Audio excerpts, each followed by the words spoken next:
الحمد لله نحمده ونستعينه ونستغفره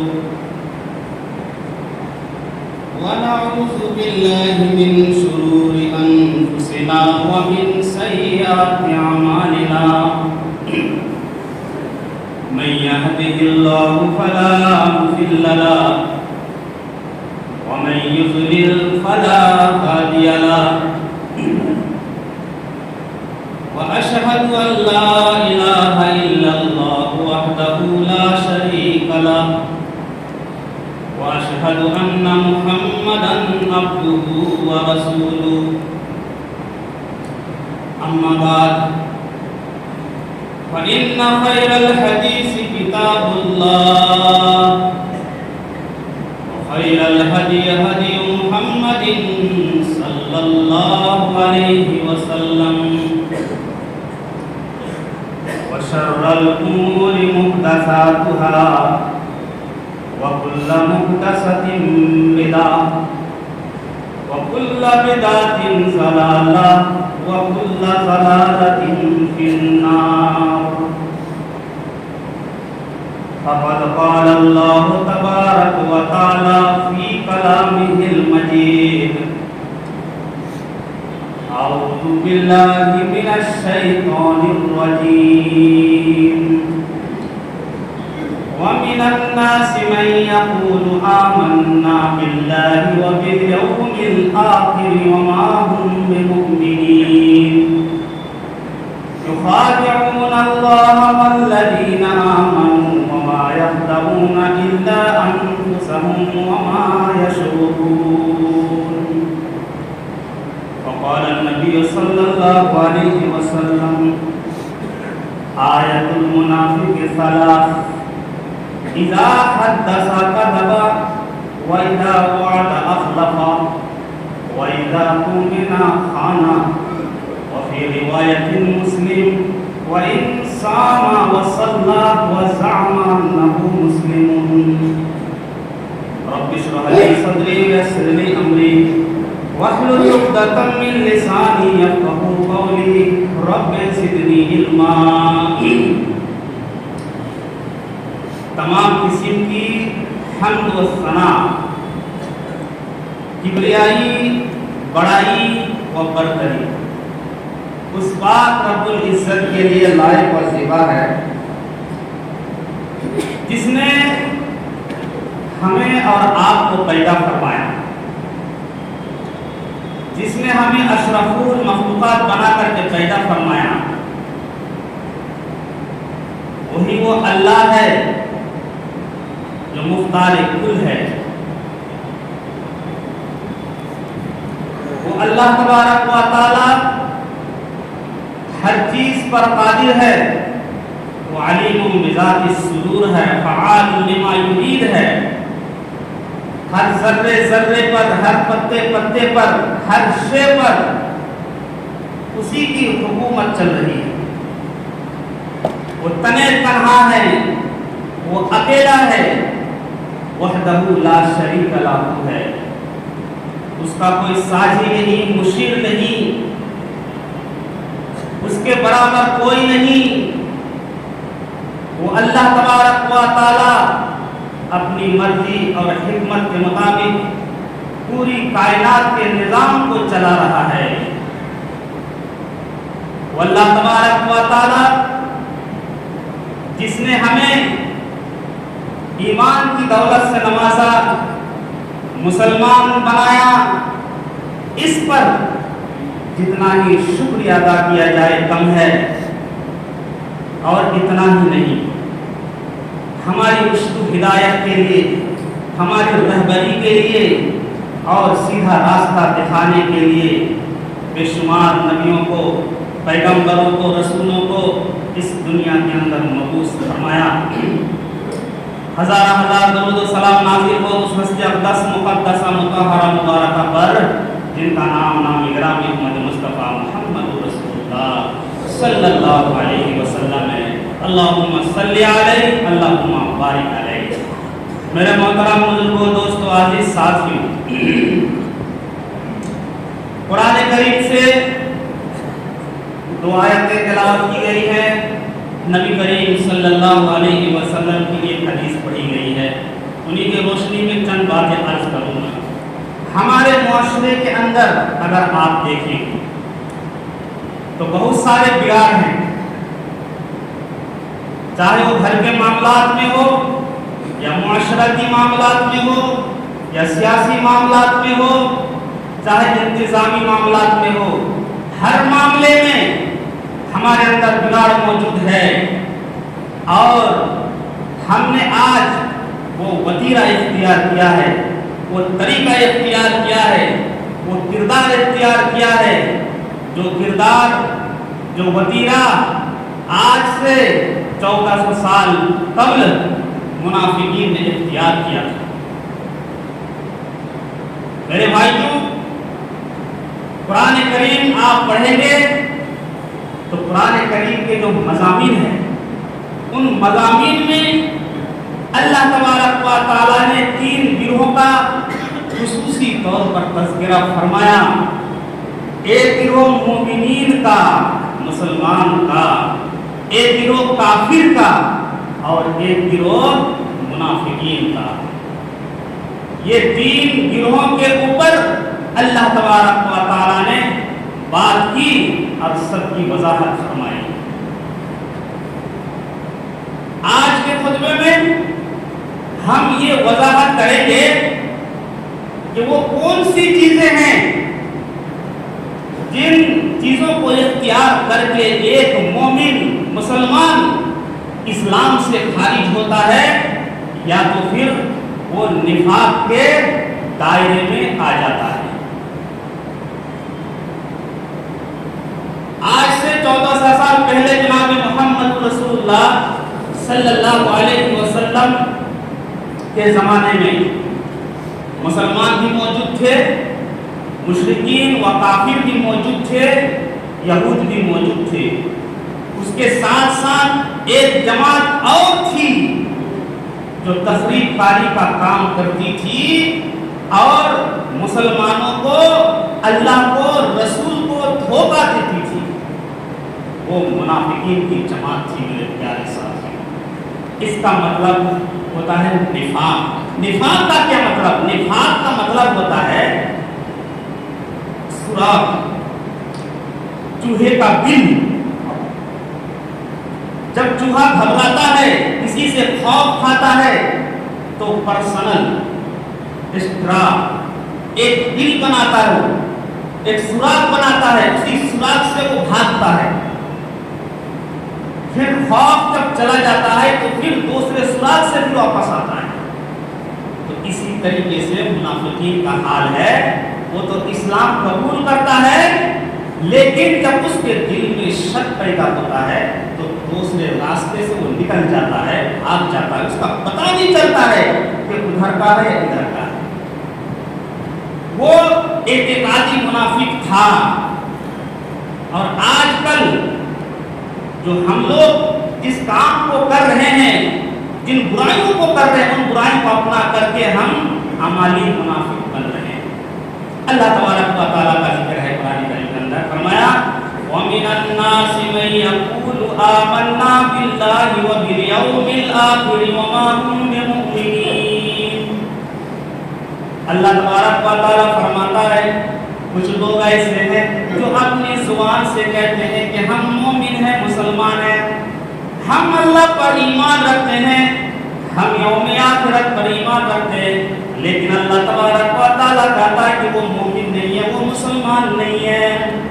یخادعون اللہ والذین آمنوا وما یخدعون الا انفسهم وما یشعرون۔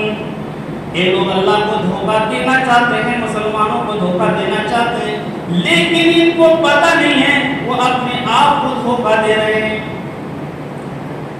آپ منافقین کو نہیں پہچان سکتے،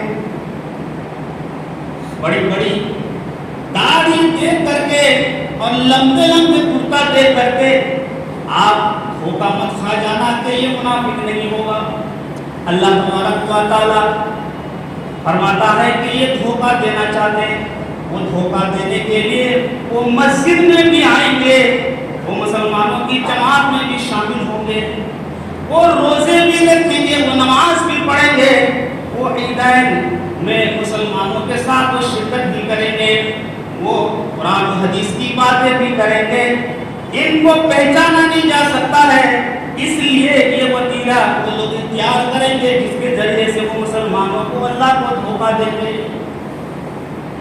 میرے پیارے ساتھیوں، دھوکہ دینے کا مطلب یہ ہے کہ مسلمانوں کی جماعت میں رہ کر کے، اسلام کے دائرے میں رہ کر کے اسلام کو نقصان پہنچائیں گے۔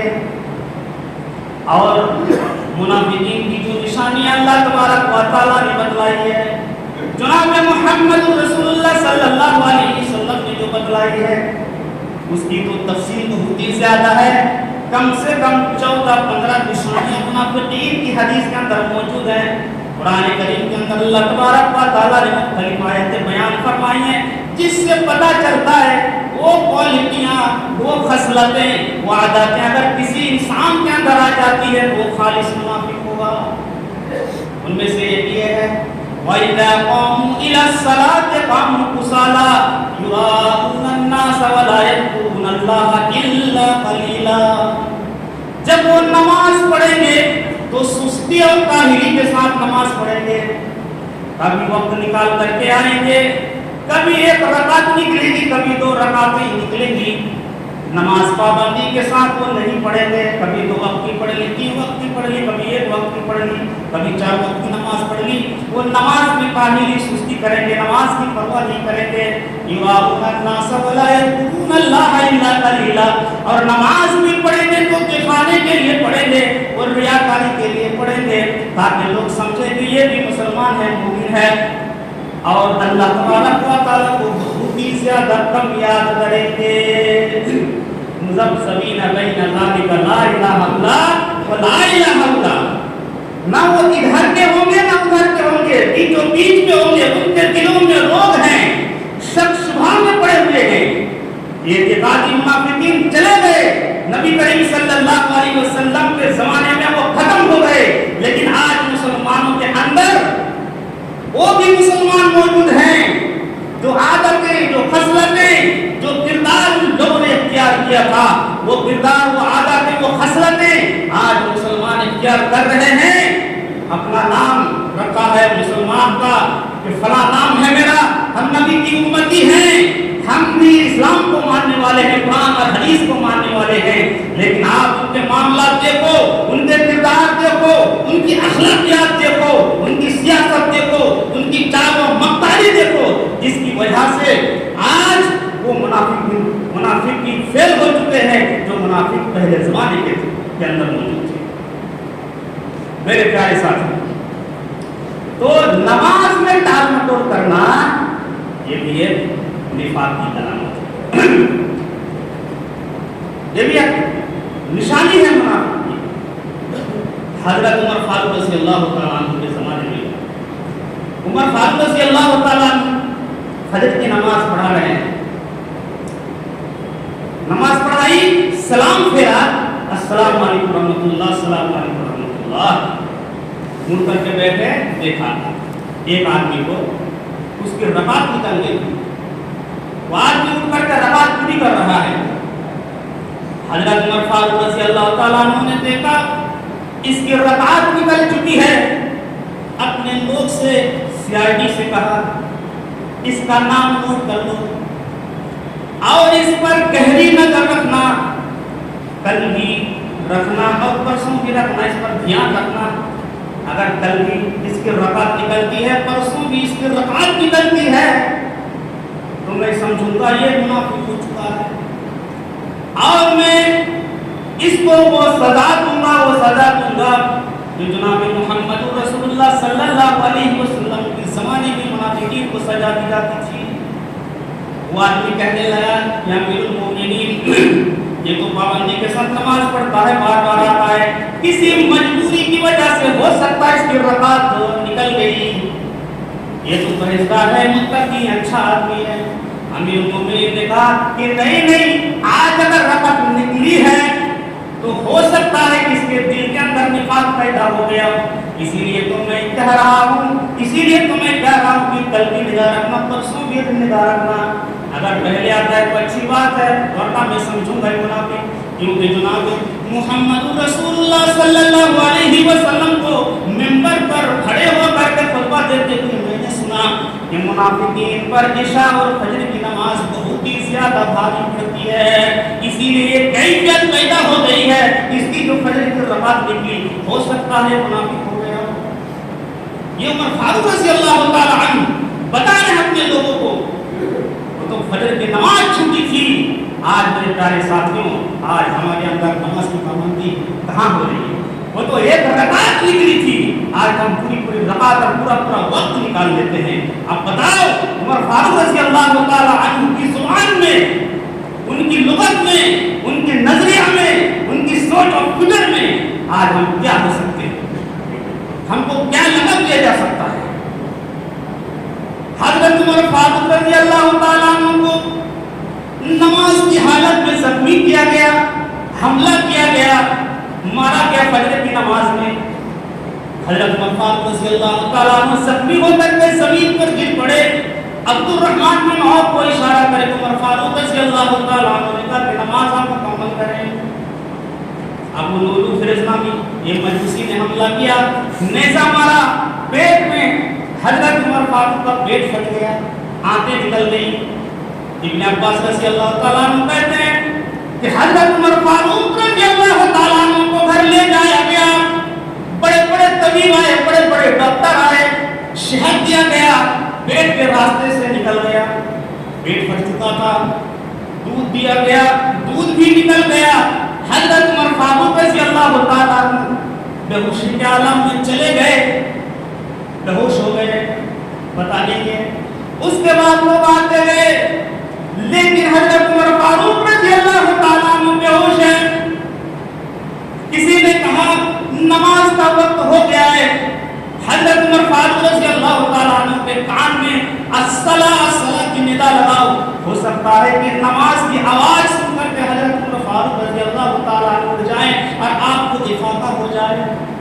الصلاۃ الصلاۃ کی ندا لگائی گئی. حضرت عمر فاروق رضی اللہ تعالیٰ اٹھ گئے چونکتے ہوئے اور کہا کہ کیا نماز کا وقت ہو گیا؟ لوگوں نے کہا ہاں ہو گیا. کہا کہ لوگوں پانی لاؤ. پانی لایا گیا. صحابی رسول کے سہارے سے اچھی طریقے سے وضو بنایا.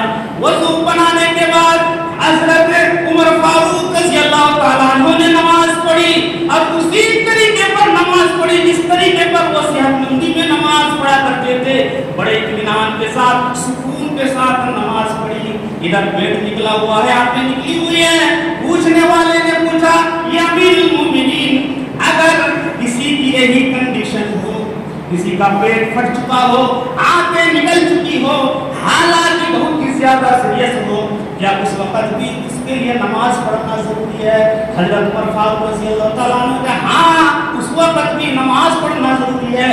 کہا کہ اگر اس وقت بھی اگر نماز نہ پڑھے, اس کنڈیشن میں, اس حالت میں اگر نماز نہ پڑھے تو پھر کیا ہوگا؟ امیر المومنین نے کہا لا حظ فی الاسلام لمن ترک الصلاۃ. تو پھر اس کا اسلام کے اندر کوئی حصہ نہیں, اسلام کے اندر کوئی حصہ نہیں, اسلام کے اندر کوئی حصہ نہیں. دائرے اسلام سے وہ خارج ہو جائے گا. ایسی کنڈیشن میں بھی نماز پڑھنا ضروری. اس لیے کہ صحابہ کرام نماز چھوڑنے کو منافق تصور کیا کرتے تھے. اس طریقے سے نماز کے معاملے میں حضرت عمر فاروق رضی اللہ تعالیٰ عنہ سب تھے, اسی طریقے سے مسجد کے معاملے بھی بڑے سخت تھے. حضرت سعید بن یزید رضی اللہ تعالیٰ عنہ, بخاری کی روایت ہے, وہ کہتے ہیں کہ مسجد میں لیٹا ہوا تھا, مجھے کسی نے کنکری ماری. میں اٹھ کر کے دیکھا مجھے کنکری کس نے ماری ہے. دیکھا تو امیر المومنین عمر فاروق رضی اللہ تعالیٰ عنہ کھڑے, بلایا اور کہا کہ وہ دو شخص کو بلا کر کے لاؤ جو دو باتیں کر رہے ہیں مسجد کے کونے میں. ان دونوں کو بلا کر کے لایا گیا. امیر المومنین نے کوڑا نکالا, مارنے والے سے کوڑا. وہ کہنے لگے کہ یا امیر المومنین ہم یہاں کے نہیں ہیں. پوچھا پھر کہاں کے ہو؟ ہم طائف سے آئے ہوئے ہیں, ہم طائف کے رہنے والے ہیں. امیر المومنین نے کہا تم مسجد کے اندر آواز بلند کر رہے تھے، باتیں کر رہے تھے، اگر تمہارے مدینے میں سے ہوتے، باہر کے نہ ہوتے، اجنبی نہ ہوتے تو تمہاری اتنی پٹائی کرتا کہ تمہاری چمڑی ادھیڑ دیتا۔ یہ لوگوں ان دونوں کو مسجد سے باہر کر دو۔ اس وقت نماز کا وقت نہیں تھا، مسجد میں بیٹھ کر آواز بلند کر رہے تھے، باتیں کر رہے تھے۔ میرے پیارے ساتھیوں، آج تو باتیں چھوڑو، مسجدوں کے اندر لڑائیاں ہو رہی ہیں، جھگڑے ہو رہے ہیں، غیبت چغلیاں ہو رہی ہے، پتہ نہیں مسجد کے اندر کیا کیا ہوتا ہے۔ عمر فاروق ہوتے تو ان کی نظر میں آج ہمارا کیا بنتا، ہماری برائی ہوتی ہے نہیں ہوتی؟ میرے پیارے ساتھیوں، مسجد اللہ کا گھر ہے، اس کا احترام ضروری ہے میرے پیارے ساتھیوں۔ تو کہنے کا مطلب یہ ہے کہ حضرت عمر فاروق رضی اللہ تعالیٰ عنہ کی اصطلاح میں یہ منافقین کی نشانیاں بیان کی گئی ہے۔ چلیے آگے چلتے ہیں، جناب محمد رسول اللہ صلی اللہ علیہ وسلم کیا بیان فرماتے ہیں۔ فرمایا آیت المنافق ثلاث، اے لوگوں منافقین کی تین نشانیاں ہیں، بہت ساری نشانیاں موجود ہیں، ان میں سے سب سے بڑی جو نشانیاں ہیں وہ تین ہیں۔ کیا فرمایا؟ اذا حدث کذب، جب وہ بات کرے گا تو وہ جھوٹ بولے گا، وَإِذَا وَعَدَ أَخْلَفَ، جب وہ وعدہ کرے گا تو وعدہ خلافی کرے گا، وَإِذَا اؤْتُمِنَ خَانَ، جب امانت رکھی جائے گی تو امانت میں وہ خیانت کرے گا۔ اب یہ سوچو، یہ تینوں برائیاں، تینوں چیزیں، تینوں عیوب ہمارے اندر ہے یا نہیں ہے؟ جھوٹ، وعدہ خلافی، امانت میں خیانت ہمارے اندر ہے یا نہیں ہے؟ اگر ہمارے اندر موجود ہے تو سمجھ لینا جناب محمد رسول اللہ صلی اللہ علیہ وسلم نے کیا فرمایا۔ مسلم کی روایت کو دیکھو، اللہ کے نبی صلی اللہ علیہ وسلم نے بالکل فائنل کر دیا، بالکل فیصلہ کر دیا کہ یہ تینوں خصلتیں اور یہ تینوں عادتیں جن کے اندر موجود ہوں اس کا کیا بنے گا، وہ کیا کہلائے گا۔ فرمایا وَإِن صَامَ وَصَلَّى وَزَعَمَ أَنَّهُ مُسْلِمٌ، اگرچہ وہ روزے رکھتا رہے، چاہے فرض روزے کیوں نہ رکھے، نوافل کا اہتمام کیوں نہ کرے، مہینے کے 3 روزے کیوں نہ رکھے، پیر اور جمعرات کے روزے کیوں نہ رکھے، شعبان کے روزے کیوں نہ رکھے، محرم کے روزے کیوں نہ رکھے، شوال کے روزے کیوں نہ رکھے، چاہے وہ پوری زندگی روزہ رکھتا چلا جائے، چاہے وہ صوم داؤدی کیوں نہ رکھے، ان کے روزے قبول نہیں ہوں گے، ان کے روزے قبول نہیں ہوں گے۔ وَإِن صَلَّى، اگرچہ وہ نماز پڑھتا رہے، چاہے وہ فرض نماز کیوں نہیں پڑھے، تہجد کا اہتمام کیوں نہ کرے، نوافل کا اہتمام کیوں نہ کرے، کتنی ہی نماز پڑھے، پوری زندگی گزار کے نماز پڑھتے، لیکن اللہ کے نبی فرمایا وَإِن صَامَ وَصَلَّى، اگرچہ وہ نماز پڑھتا رہے، روزہ رکھتا رہے، ان کے نماز روزے قبول نہیں ہے، وَزَعَمَ أَنَّهُ مُسْلِمٌ، اگرچہ وہ اپنے آپ کو مسلمان کہتا رہے پھر بھی وہ مسلمان نہیں ہوگا۔ یہ مسلم نے بیان کیا۔ بتائیے میرے پیارے ساتھیوں، آج جھوٹ کو تو ہم برائی نہیں سمجھ رہے، باتوں پر ہم جھوٹ بول رہے ہیں۔ میرے پیارے ساتھیوں، میرا جھوٹ پہ ہمارا کاروبار ہی نہیں چلتا، میرا جھوٹ پہ ہمارا دھندا ہی نہیں چلتا، میرا جھوٹ پہ ہماری زندگی نہیں گزرتی ہے۔ آج اس موبائل نے تو جھوٹ کو بالکل عام کر دیا ہے میرے پیارے ساتھیوں۔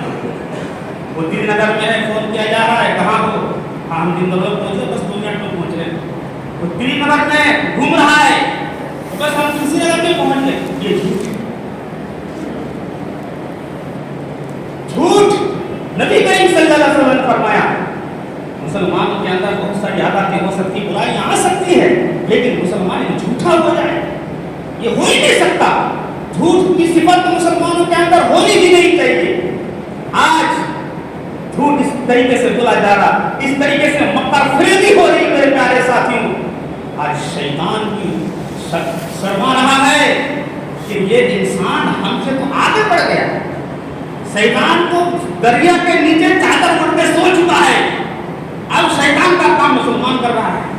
اب شیطان بھی تعجب میں پڑا ہوا ہے کہ یہ آئیڈیا، یہ یہ اندازہ، یہ طریقہ، یہ انسان لایا کہاں سے کہ ہم کو بھی اس نے پیچھے چھوڑ دیا.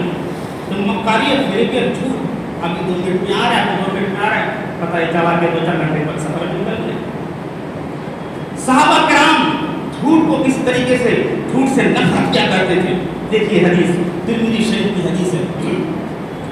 جناب محمد رسول اللہ صلی اللہ علیہ وسلم فجر کی نماز پڑھا رہے ہیں. آپ کو معلوم ہے پہلے زمانے میں جو نماز ہوتی تھی 5 وقت کی نماز میں مردوں کے ساتھ ساتھ عورتیں بھی آیا کرتی تھی. فجر کی نماز ہو رہی ہے، عورتیں بھی آئی نماز پڑھنے کے لیے. شاید یہ حدیث آپ سن چکے ہوں گے. عورت نکلی نماز پڑھنے کے بعد، ایک آدمی انتظار کر رہا تھا، اس نے کسی کو ٹارگٹ بنایا. ایک عورت کے اوپر اس نے چادر ڈالی اور اس عورت کو کھینچ کر کے کہیں دوسری جگہ پر لے کے چلا گیا. اس عورت کے ساتھ اس نے زنا کیا. فقضا، حدیث کے الفاظ ہے فقضا حاجتہ، اس نے اپنی ضرورت پوری کر لی، اپنی زنا کر لیا. فصاحت، وہ عورت چیخنے لگی. زنا ہو گیا، وہ عورت چیخنے لگی کہ مجھے پکڑ لیا گیا، زنا کر لیا. آؤ. صحابہ کرام دوڑے پکڑنے کے لیے. وہ آگے بھاگا، بھاگتے بھاگتے وہ کہیں پر چھپ گیا. وہ زانی ملزم کہیں چھپ گیا تو اس کو پکڑنے کے لیے جو جا رہا تھا وہ آدمی پہلے جو بھاگ رہا تھا، صحابہ نے اسی آدمی کو پکڑ لیا اور کہا کہ تم ہی زانی ہو. اب جو اصل جو زانی ہے وہ کہیں چھپ گیا اور اسی کو پکڑ لیا گیا. تو کہہ رہا ہے میں نے زنا نہیں کیا کہ نہیں، میں نے تم کو پکڑا ہے. اچھا عورت کو بتا دے گی. اس عورت کو بلایا گیا. اب اس عورت سے کہا کہ دیکھو یہ پہچان رہی ہو، یہ وہی آدمی ہے جس نے تیرے ساتھ زنا کیا. اس نے کہا کہ ہاں ہاذا ہوا، یہ وہی شخص ہے جس نے میرے ساتھ مکالمہ کیا ہے، میرے ساتھ زنا کیا ہے. اب وہ پھنس گیا. جناب محمد رسول اللہ صلی اللہ علیہ وسلم کے پاس یہ مقدمہ پیش کیا گیا، لے جایا گیا. اللہ کے نبی صلی اللہ علیہ وسلم سے کہا کہ اللہ کے نبی، ایک عورت نماز پڑھنے کے لیے آئی تھی، اس نے زنا کر لیا ہے. اللہ کے نبی صلی اللہ علیہ وسلم نے اس عورت کو بلایا اور اس عورت سے کہا کہ دیکھو پہچان لو کیا وہی شخص ہے. اس عورت نے کہا کہ اللہ کے نبی ہاں یہ وہی شخص ہے جس نے میرے ساتھ زنا کیا ہے. اب رجم کیا جائے گا، قتل کیا جائے گا. اللہ کے نبی صلی اللہ علیہ وسلم کی عادت مبارکہ یہ تھی جب کوئی مقدمہ پیش ہوتا تھا تو فریقین سے سوال کرتے پوچھتے. اس کے بعد اسی آدمی سے پوچھا جس کو پکڑ لیا گیا تھا کہ کیا یہ عورت صحیح کہہ رہی ہے، تم بولو، تم صفائی میں کچھ کہنا چاہتے ہو. اس آدمی نے کہا یہ سارے کے سارے لوگ مجھے زانی کہہ رہے ہیں، گواہی دے رہے ہیں. عورت بھی کہہ رہی ہے کہ اسی آدمی نے زنا کیا ہے. اگر میں کہوں کہ میں نے نہیں کیا پھر بھی میں مارا جاؤں گا. اس آدمی نے کہا کہ ہاں میں نے زنا کیا ہے، ہاں میں ہی ملزم ہوں، میں ہی مجرم ہوں، میں ہی زانی ہوں. شہادت مل گئی. اللہ کے نبی صلی اللہ علیہ وسلم نے جو دن تجویز کیا وہ جمعے کا دن ہے. سارے لوگوں کو بلایا گیا. جمعے کے بعد اس کو رجم کیا جائے گا، سنسار کیا جائے گا. بیچ میں کھڑا کر دیا گیا اس آدمی کو اور صحابہ کو حکم دیا کہ یہ صحابہ اس کو مارو، پتھروں کے ذریعے سے اس کو سنسار کر دو. تمام صحابہ نے پتھر اٹھا لیے لیکن جو اصل مجرم تھا، اصل زانی تھا، وہ پیچھے تھا. اس کو پتہ چل گیا کہ یہ بے قصور مارا جا رہا ہے. وہ پیچھے سے دوڑتے ہوئے آیا اور کہا کہ یا رسول اللہ، یہ اللہ کے نبی صلی اللہ علیہ وسلم، آپ اسے چھوڑ دیں، اسے رجم نہ کریں، اسے رجم نہ کریں، آپ رک جائیں. جناب محمد رسول اللہ صلی اللہ علیہ وسلم نے پیچھے مڑ کر کے دیکھا کہ کوئی آدمی نمودار ہو رہا. وہ قریب پہنچا. اس نے کہا کہ یہ زانی نہیں ہے، اصل ملزم، اصل زانی تو میں ہی ہوں، مجھے سزا دیجیے، اسے آپ چھوڑ دیجیے، بے قصور ہے، یہ تو غلطی سے پکڑا گیا. اللہ کے نبی صلی اللہ علیہ وسلم نے اس عورت کو بلایا اور بلا کر کے کہا کہ عورت دیکھ لے، یہ آدمی زانی ہے. یہ آدمی کون سا آدمی جو تیرے ساتھ زنا کیا ہے؟ اس عورت نے دیکھا اور کہا کہ اللہ کے نبی، رات بڑی اندھیری تھی، مجھے پتا نہیں ہے، میں پہچان نہیں پا رہی ہوں کہ اصل زانی کون ہے، یہ ہے یا وہ ہے. اگر یہ کہہ رہا ہے کہ سزا دے دیجیے. اللہ کے نبی صلی اللہ علیہ وسلم نے فرمایا جاؤ، تم نے غلطی کی، استغفار کرو، توبہ کرو. اس عورت کو کیا گیا اور اللہ کے نبی صلی اللہ علیہ وسلم نے کہا اس آدمی کو رجم کر دیا جائے. پھر اس آدمی سے پوچھا جو پہلے مارا جا رہا تھا، جس آدمی نے قبول کر چکا تھا کہ میں زانی ہوں، جو جلدی سے پکڑا گیا تھا، جناب محمد رسول اللہ صلی اللہ علیہ وسلم نے پوچھا تم نے زنا نہیں کیا تھا پھر بھی کیوں تم نے قبول کیا تھا کہ میں نے زنا کیا؟ اس آدمی نے کہا کہ اللہ کے نبی یہ سارے کے سارے لوگ گواہی دے رہے تھے اور عورت بھی کہہ رہی تھی کہ میں نے زنا کیا. اگر میں کہتا کہ میں نے زنا نہیں کیا پھر بھی میں مارا جاتا، میں سنسار کر دیا جاتا. لوگ کہتے کہ وہ بندہ مرتے مر گیا لیکن جھوٹ بول کر کے مرا. اس نے جھوٹ بولا، زنا بھی کیا اور جھوٹ بھی بولا. ہاں میں جان دے دیتا، میں مارا جاتا، میں قتل ہو جاتا، یہ مجھے گوارا ہے.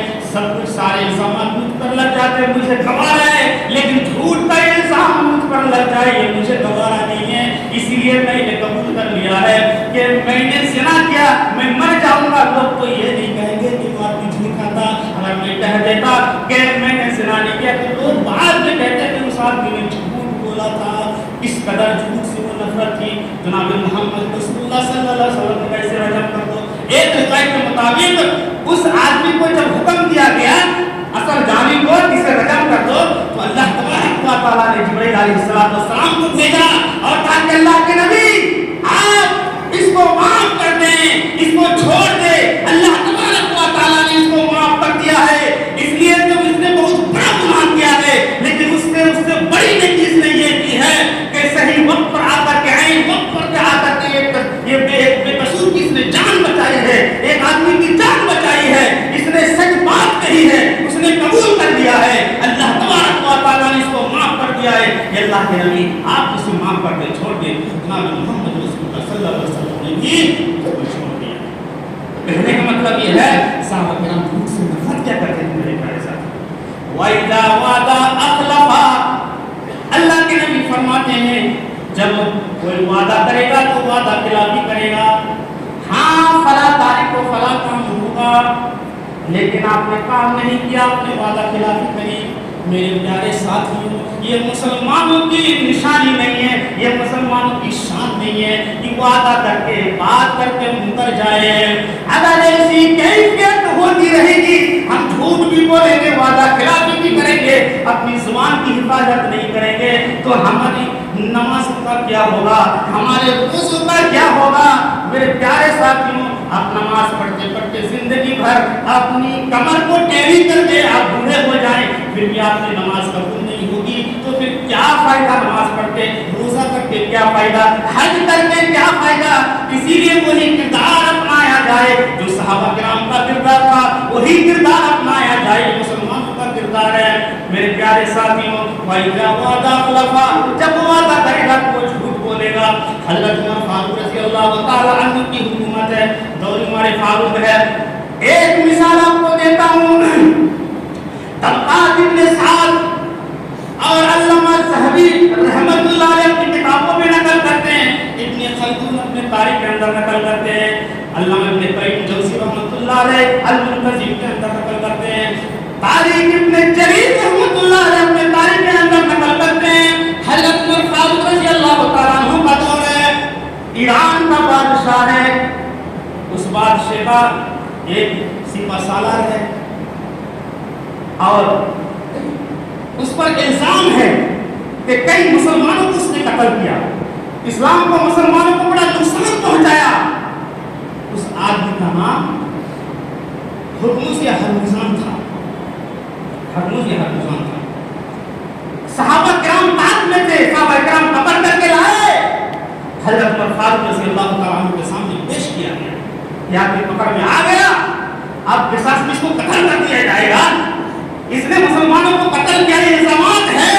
پکڑ میں آ گیا، ہرمزان کو پکڑ کر کے لایا گیا اور فاروق رضی اللہ تعالیٰ عنہ کے سامنے پیش کیا گیا. حضرت عمر فاروق رضی اللہ تعالیٰ عنہ نے حکم دیا کہ جمعے کے دن اس کو قتل کر دیا جائے گا قصاص میں. حضرت عمر فاروق رضی اللہ تعالیٰ عنہ نے اس آدمی سے پوچھا کہ تم تو قتل ہونے والے ہو، تم قتل کر دیا جائے گا، کہ آخری خواہش ہے، کچھ بتانا چاہتے ہو؟ ہرمزان نے کہا کہ یہ عمر میری تو خواہش ہے اس کو اگر تم پوری کر دو تو تمہاری مہربانی، اب مجھے پتا ہے کہ تم مانو گے نہیں میری بات۔ حضرت عمر فاروق نے کہا کہ ہاں مانوں گا، بتاؤ کیا کیا تو خواہش ہے؟ کہا کہ پہلی خواہش تو یہ ہے کہ تلوار، جلاد کے ہاتھ میں جو تلوار ہے وہ جلاد سے قتل مت کرانا، وہ تلوار آپ اپنے ہاتھ میں لیں اور اپنے ہاتھ میں آپ مجھے قتل کریں، کیونکہ میں نے آپ کے بارے میں سنا ہے آپ اس قدر طاقتور ہے کہ جب آپ کسی کو قتل کرتے ہیں تو ایک ہی وار میں، ایک ہی ضرب میں آپ قتل کر دیتے ہیں، گردن کو اڑا دیتے ہیں۔ آپ جب مجھے قتل کرو گے تو ایک ہی ضرب میں قتل کر دو گے تو مجھے تکلیف نہیں ہوگی، پہلی خواہش تو یہ ہے۔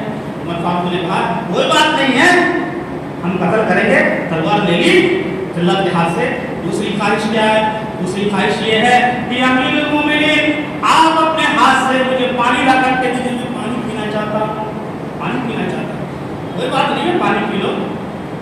اس نے کہا میں پانی پیوں گا اور پانی پینے کے بعد تم قتل کر دینا۔ حضرت عمر فاروق رضی اللہ تعالیٰ عنہ نے برتن میں پانی منگایا، پانی دیا گیا برتن میں۔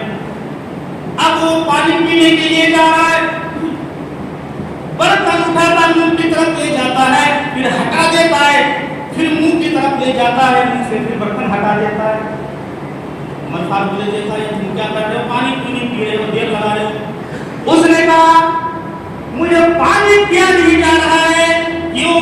اس لیے کہ امیر المومنین کے ہاتھ میں تلوار ہے اور مجھے ڈر لگ رہا ہے کہ میں پانی پیوں اور پانی پیتے پیتے مجھے قتل نہ کر دے، میں پانی پینا پی سکوں اور آپ قتل کر دو۔ عمر فاروق رضی اللہ تعالیٰ عنہ نے کہا کہ نہیں نہیں، میں تو نبی کو ماننے والا ہوں، اسلام کو ماننے والا ہوں، میں نے تو تم سے وعدہ کر لیا جب تک تم پانی نہیں پیو تو میں تمہیں قتل نہیں کروں گا، پہلے پانی پیو اس کے بعد میں قتل کروں گا۔ اچھا یہی وعدہ ہے؟ ہاں۔ وہ کہنے لگا کہ یہ عمر اب میرا کام ہو گیا، آپ گھر جائیں۔ کیا مطلب؟ وہ برتن اٹھا کر پٹک دیا اور کہا کہ میں تو پانی پیوں گا ہی نہیں، آپ نے وعدہ کر رکھا ہے کہ جب تک کہ تم پانی نہیں پیو گے تم کو قتل نہیں کروں گا، میں پانی نہیں پیوں گا، اب تم قتل کرو۔ حضرت عمر فاروق رضی اللہ تعالیٰ عنہ کی تلوار نیچے آ گئی، ہاتھ کو نیچے کر لیا اور کہا یا ہرمزان تم نے پہلی بار مجھے دھوکہ دیا ہے، لیکن اسلام مجھے اجازت دیتا ہے اس کے باوجود بھی میں تم کو قتل کروں، اب مجھے کوئی بھی گناہ نہیں ہوگا، لیکن میں تمہیں قتل نہیں کروں گا، اس لیے میں قتل کر دوں گا تو کوئی گناہ نہیں ہوگا، لیکن اگر میں تم کو قتل کر دیتا ہوں تو ایسا نہ ہو کہ میں نے وعدہ کر رکھا ہے اور اس وعدہ خلافی کی بنیاد پر اللہ تبارک و تعالیٰ مجھے منافق قرار نہ دے دے، اس وعدہ خلافی کی بنیاد پر میں منافق ہو کر کے نہ مروں، مجھے تو اندر سے ملامت، میرا دل ملامت کر رہا ہے، میرا ڈر ملامت کر رہا ہے کہ میں تم قتل مت کرنا، یہ وعدہ خلافی ہو جائے گی، اسی لیے میں تم کو چھوڑ رہا ہوں، میں تم سے قتل نہیں کروں گا، تم نے پانی نہیں کیا۔ وہ ہرمزان جانے لگا۔ پھر عمر فاروق نے کہا کہ دیکھو میں نے تو تم کو چھوڑ دیا، لیکن آئندہ تم غلطی کرو گے تو میں تم کو نہیں چھوڑوں گا اور خواہش میں نہیں پوچھوں گا، تمہیں قتل کر دوں گا۔ وہ ہرمزان کہنے لگا یہ عمر تم مجھے پکڑ نہیں سکتے ہو، تم کچھ بھی کرو تم پکڑ نہیں سکتے۔ عمر فاروق رضی اللہ تعالیٰ عنہ نے کہا نہیں نہیں، میری پولیس بہت ہی زیادہ مضبوط ہے، میری طاقت بہت ہی زیادہ مضبوط ہے، تم کہاں جاؤ گے میں تم کو پکڑ کر کے لاؤں گا۔ وہ کہنے لگا کہ نہیں یہ نوبت آئے گی نہیں، تم پکڑ نہیں سکتے۔ عمر فاروق رضی اللہ تعالیٰ نے کہا کہ اتنا کانفیڈنس، اتنا بھروسہ کیوں ہے اپنے اوپر تم کو؟ وہ کہنے لگا جس دھرم پر، جس مذہب پر آپ ہو، میں نے جو آپ کے اندر وعدہ پروری دیکھی ہے، میں نے جو آپ کے اندر سچائی دیکھی ہے، میں نے جو آپ کے اندر نبی کریم صلی اللہ علیہ وسلم کی تعلیم دیکھی ہے، میں نے آپ کے اندر جو امانت داری دیکھی ہے، آپ کے اندر جو سچائی اور امانت داری دیکھی ہے، یہ عمر اب تو میں تمہارے سامنے اسی مذہب میں، اسی اسلام میں داخل ہونا چاہتا ہوں، وہی جو پکار کرنا پڑتا ہے اشہد ان لا الہ الا اللہ واشہد ان محمدا عبدہ ورسولہ۔ یہ عمر میں تو مسلمان ہو چکا ہوں، اب کیسے پکڑو گے؟ اب تو میں غلطی کروں گا ہی نہیں، میں تو مسلمان ہو گیا۔ حضرت عمر فاروق رضی اللہ تعالیٰ عنہ